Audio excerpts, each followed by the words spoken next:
নমস্কার, কেমন আছেন সবাই? আশা করছি সকলে খুব খুব ভালো আছেন ও সুস্থ আছেন। আমার নতুন একটা ভিডিওতে আপনাদের সকলকে অনেক অনেক ওয়েলকাম। তো চলুন আজকে বাঙালির পছন্দের একটা রান্না আপনাদের সাথে শেয়ার করি। বাঙালিরা কিন্তু মাছে ভাতে যেমন তেমন শাকে ভাতেও কিন্তু। তো আজকে আমি এই লাল শাকের ডাঁটা চচ্চড়ি বানাবো। আর তার সাথে কিছু সবজি নিয়েছি, এখানে পটল, গাজর, বেগুন, আলু, মিষ্টি কুমড়ো ও কয়েকটা বড়ি নিয়েছি। বড়িগুলো বাড়িরই তৈরি করা। তো চলুন রেসিপিটি শুরু করি। প্রথমে একটা কড়াই গরম করে কড়াইয়ে পরিমাণ মতো সরিষার তেল দিয়ে দিলাম।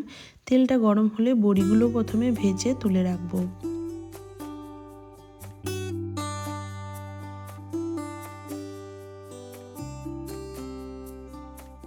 বড়িটা ভাজা হয়ে গেছে, এখন আমি ওই তেলের মধ্যেই দিয়ে দিলাম একটা শুকনো লঙ্কা আর হাফ চামচ মতো পাঁচ ফোড়ন। ফোড়ন থেকে সুন্দর একটা গন্ধ বেরিয়ে আসলে প্রথমে আমি আলুর টুকরোগুলো দিয়ে দিলাম। আলুটা একবার দুবার নাড়িয়ে চাড়িয়ে এর মধ্যে আস্তে আস্তে সমস্ত সবজিগুলো অ্যাড করে দিচ্ছি। যেমন পটলের টুকরোটা দিয়ে দিলাম, গাজর দিলাম, মিষ্টি কুমড়ো। এবার সব কিছু খুব ভালো করে একটু ভেজে নেব। এই পর্যায়ে কিন্তু আমি বেগুনটা দিইনি, বেগুনটা একটু পরেই দেব। বেগুনটা যেহেতু খুবই সফট হয়ে যায় তাড়াতাড়ি, তাই বেগুনটা পরে দিয়েছি। এবার সমস্ত সবজি খুব ভালো করে একটু তেলে নাড়িয়ে চাড়িয়ে মিশিয়ে নিলাম। এবার দিয়ে দিলাম পরিমাণ মতো লবণ আর হলুদের গুঁড়ো দিয়ে এবার ঢেকে ঢেকে সবজিটা আমি একটু ভালো করে ভেজে নেব। তো দেখুন সবজিটা একটু মোটামুটি ভাজা হয়ে গেছে।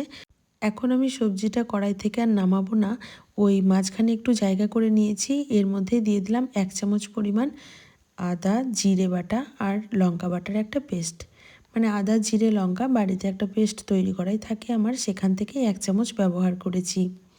এবার শাকটাকে অ্যাড করে দিলাম, মশলাটাকে একটু মিশিয়ে নিয়ে দিয়ে ঢেকে ঢেকে রান্না করব। শাকটা দেওয়ার সময় কিন্তু পরিমাণে অনেকটা মনে হয়, আর একটু রান্না হয়ে গেলেই কিন্তু ঢাকা দিয়ে রান্না করলেই শাকটা কিন্তু পরিমাণে কমে যাবে।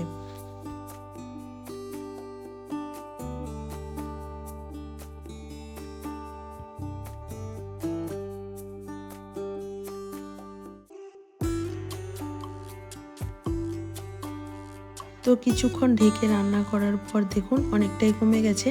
এখন খুব ভালো করে সব কিছু মিশিয়ে নিব।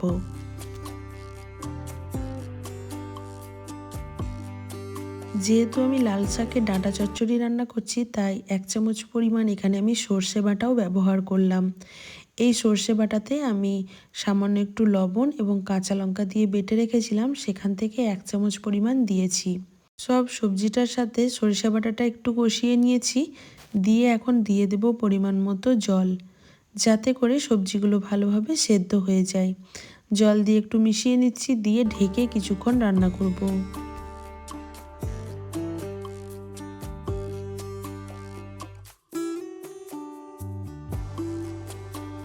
5 থেকে 7 মিনিট পর ঢাকাটা খুলে আবারও সব কিছু মিশিয়ে দিলাম, দিয়ে আবারও ঢেকে 5-7 মিনিট মতো রান্না করব। যতক্ষণ না পর্যন্ত সবজিটা সেদ্ধ হয়ে যাবে বা একটা মাখা মাখা ভাব আসবে, ততক্ষণ পর্যন্ত আমি ঢেকে রান্না করব। এই পর্যায়ে লবণটা একটু চেক করে নিয়ে আবারও একটু লবণ আর স্বাদের ব্যালেন্সের জন্য আমি এখানে 1.5 চামচ মতো চিনি ব্যবহার করেছি। আমার কাছে ডাঁটা চচ্চড়ি একটু মিষ্টি মিষ্টিই ভালো লাগে। আর যে বড়িটা ভেজে রেখেছিলাম সেটাও অ্যাড করে দিলাম।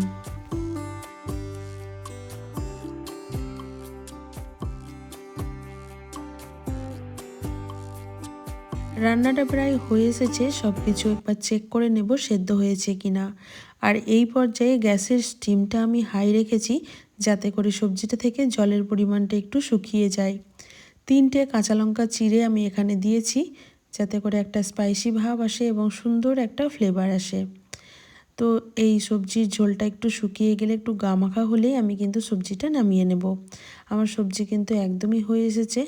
আর এটা কিন্তু খেতে দুর্দান্ত লাগে, বিশেষ করে গরম গরম ভাতের সাথে। তো আপনারা অবশ্যই একবার ট্রাই করতে পারেন। আর এই সময় ফুলকপির ডাঁটা দিয়েও কিন্তু এই সবজিটা রান্না করা যায়।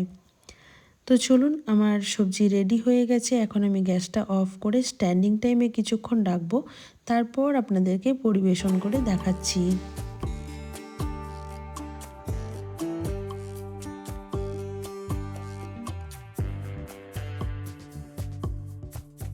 তো তো আজকের আমার এই ভিডিওটি আপনাদের কেমন লাগলো অবশ্যই একটা কমেন্ট করে জানাবেন। ভালো লাগলে একটা লাইক করে দেবেন। সবাই ভালো থাকবেন, সুস্থ থাকবেন। আবারও দেখা হবে নেক্সট কোনো ভ্লগ বা ভিডিওর সাথে।